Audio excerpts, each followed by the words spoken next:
Dečaka 14 godina udario je danas tramvaj u Novom Beogradu u ulici Jurija Gagarin, a on je sa povredama noge i glave hitno privezen u urgentni centar.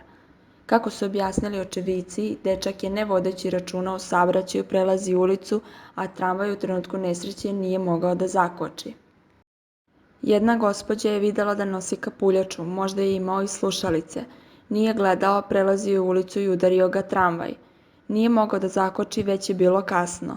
Vozilo ga je uhvatilo u korpu koja služi da ako dođe do nesreće, ne prepolovi žrtvu od jačine udarca, već osobu zaglavi u njoj. Kako saznajemo, dečak je prevezen u urgentni centar, a prema nezvaničnim informacijama zadobio je povrede glave i noge. U ulici Jurija Gagarina trenutno se stvaraju velike kolone vozila, a na licu mesta su i dalje hitna pomoć, policija i vatrogasna vozila.